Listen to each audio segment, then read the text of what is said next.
मुंबई में 31 अगस्त और 1 सितंबर को इंडिया गठबंधन की बैठक हुई थी और सीट शेयरिंग को लेकर सभी पार्टियों को राज्य में तालमेल करने के निर्देश दिए गए थे। बिहार में लोकसभा की 40 सीटें हैं और किसे कितनी सीटें दी जाएंगी ये अभी तय नहीं हुआ है, लेकिन पार्टियों ने इशारों इशारों में दावा करना शुरू कर दिया है। ऐसी चर्चा है कि सीटों को लेकर महागठबंधन में बवाल होना तय है। आसानी से बहुत कुछ नहीं होने वाला है। CPI-ML ने अपनी तैयारी के बारे में बताया है।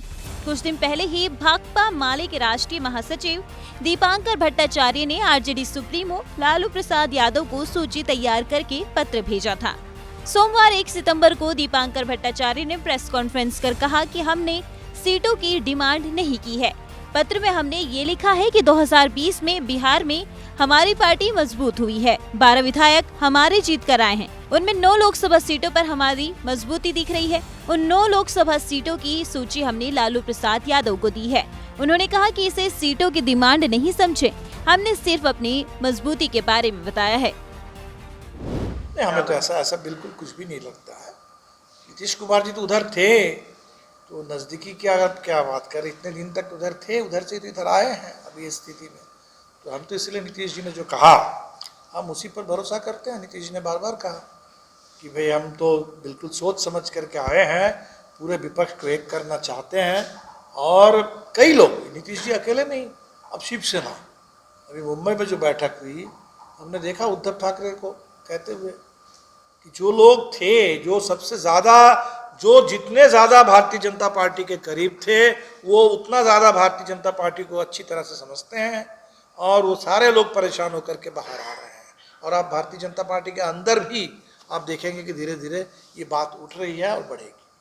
हमने कहा कि जो हमारे 12 विधायक हैं उसको अगर हम लोकसभा के आधार पर देखें तो ये 9 लोकसभा सीटों से जुड़े हुए विधानसभा की सीटें हैं। तो जाहिर सी बात है कि वहाँ लोग भी, हम लोग उसे एक्सपेक्ट करेंगे। चुनाव कौन लड़े अल्टीमेटली वो तो एक अलग बात है, लेकिन वहाँ माले की सबसे ज़्यादा निर्णायक भूमिका होनी चाहिए। और हमने तो इसीलिए हमने कहा कि बिहार में आप कह लीजिए तो 40 सीट हम समझते हैं कि हमारी जिम्मेदारी जो है पूरे बिहार की है। पूरे बिहार में पिछले बार 39-1 था, सिर्फ 1 सीट कांग्रेस को मिली थी किशनगंज से। अब झारखंड की बात करेंगे तो 14 सीट है, 12 सीट एनडीए को मिल गई थी, अब सिर्फ 2 सीट वहाँ यूपीए को। तो इस बार जो गठबंधन बना और इस गठबंधन में हम लोग हैं, तो हम तो अपनी जिम्मेदारी महसूस करते हैं कि भाई बिहार में, झारखंड में, कम से कम इन 2 राज्यों में, बाकी राज्यों में भी हम लोग हैं, लेकिन ये 2 राज्य है जहाँ माले का सबसे बड़ा जनाधार है। तो हम अपने स्तर पर तो हमको तैयारी करनी होगी, तैयारी करेंगे। एक सूत्रों से जो जानकारी मिली है कि भाकपा माले को 1 या 2 सीट दिया जा सकता है, तो कैसे? तो ये तो आपके सूत्रों से ही पूछ लीजिएगा, हम कैसे क्या बता सकते हैं। बाकी तो आगे बात होगी तब बता पाएंगे। नहीं, 9 की एक संख्या आई, तो 9 की संख्या का स्रोत क्या है हमने बता दिया कि लोग इस पर कैलकुलेट करते हैं कि भाई वो तो सबके सामने है, कोई बात नहीं है। हमारे जैसे अभी 12 जो हमारे विधायक हैं, तो 4 ऐसी लोकसभा सीट है जहां 2-2 करके हमारे विधायक हैं। मतलब बैठक होगी तो उसमें आप अपनी तरफ से 9 सीटों की कम से कम मांग रहे हैं? नहीं, हमने ऐसा नहीं कहा। हमने कोई एक चिट्ठी हमने दे दी राष्ट्रीय जनता दल के पास, और उस पर आगे चल करके बाकी पार्टियों से भी बात होगी। तो हमने उसमें कह दिया कि भाई 2020 के चुनाव परिणाम है, इसके आधार पर अगर आप लोग देखेंगे तो जहाँ जहाँ सबसे बढ़िया प्रदर्शन था, तो जाहिर सी बात है कि उन इलाकों में माले की एक भूमिका रही और वहीं पर हम सबसे बेहतर रोल निभा सकते हैं।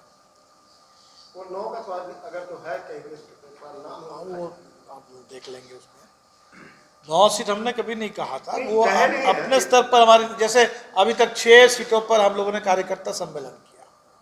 अगर आपके पास जानकारी होगी तो होगी, 6 लोकसभा सीटों पर माले के कार्यकर्ताओं का सम्मेलन हो चुका है।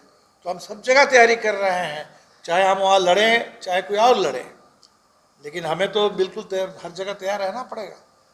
और पूरे पॉलिट ब्यूरो के तमाम साथी देश के अलग अलग राज्यों से यहाँ मौजूद हैं। तो हम लोग मीटिंग अभी शुरू ही किए हैं। जो देश की ताज़ा राजनीतिक परिस्थिति है उस पर बात हो रही है। जो उपचुनाव के परिणाम सामने आए, G20 की जो बैठक हुई दिल्ली में, तो इस पूरी परिस्थिति पर हम लोग चर्चा कर रहे हैं। साथ साथ सांगठनिक मोर्चे पर कई बड़े कार्यक्रम संपन्न भी हुए हैं और कुछ होने वाले भी हैं। जैसे पटना में ही कल और परसों 2 दिन स्कीम वर्कर्स का एक राष्ट्रीय सम्मेलन आयोजित किया गया, और जिससे हमने एक all India scheme workers federation, क्योंकि इस समय पूरे देश में महिला मजदूरों में सबसे ज़्यादा अगर गति कहीं है तो स्कीम वर्कर्स में है, क्योंकि सबसे ज़्यादा शोषण है, सबसे ज़्यादा उन लोगों के साथ अन्याय हो रहा है। तो वो हम लोगों ने किया।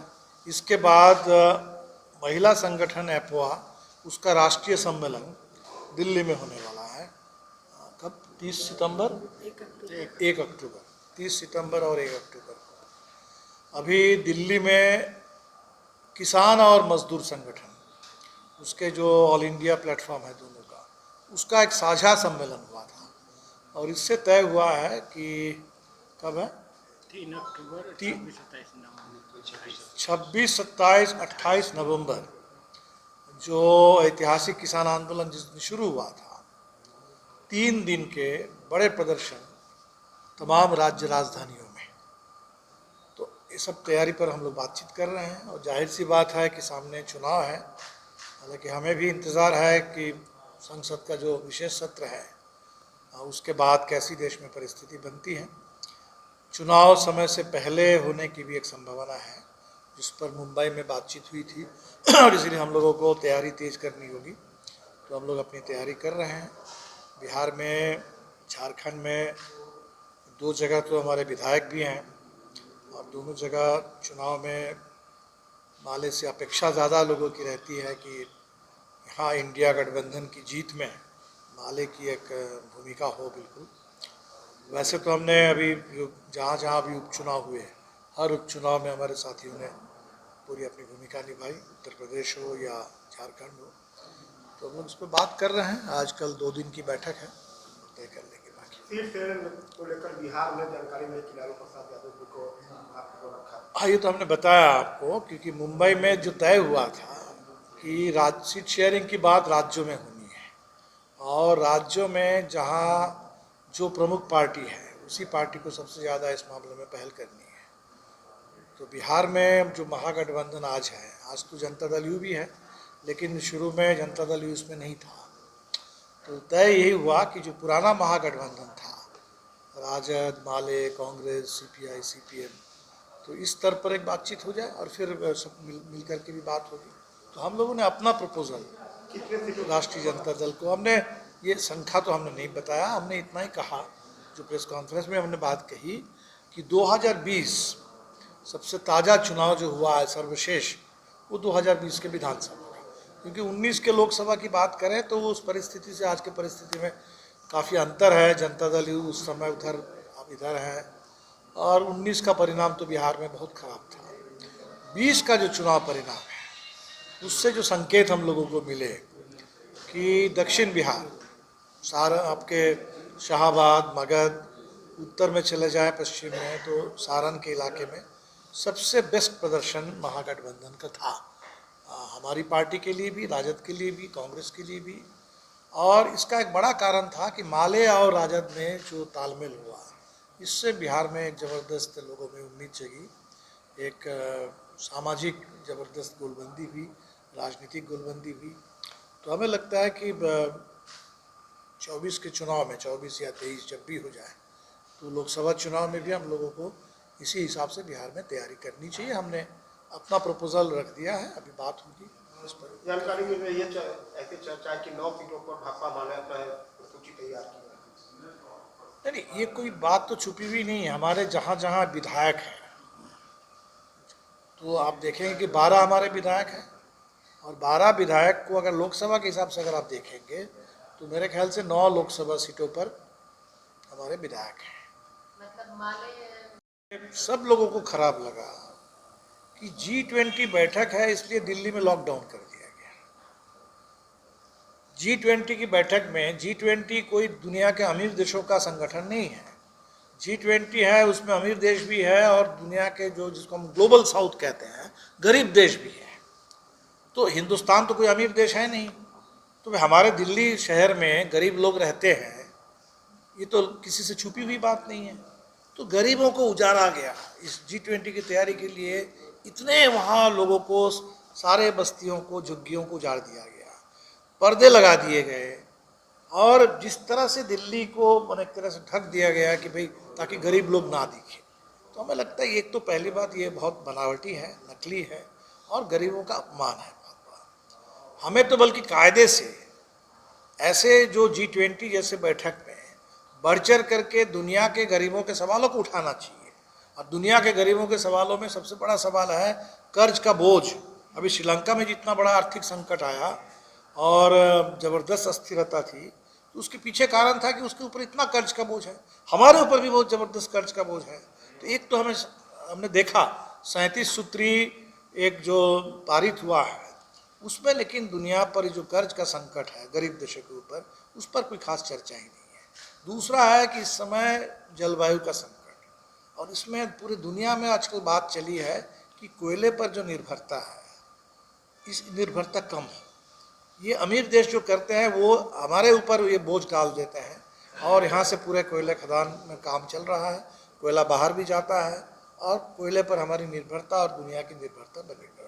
तो हमें जो लगा कि कुछ ऐसी बातें थी जिस पर और ज़्यादा गंभीरता से बात होनी चाहिए थी, वो बात नहीं हुई। और शेष तो बहुत दिनों के बाद भारत में एक बड़ा आयोजन हुआ, तो चलो अच्छी बात है, एक बड़ा आयोजन हुआ अंतर्राष्ट्रीय। बिल्कुल ये गलत है।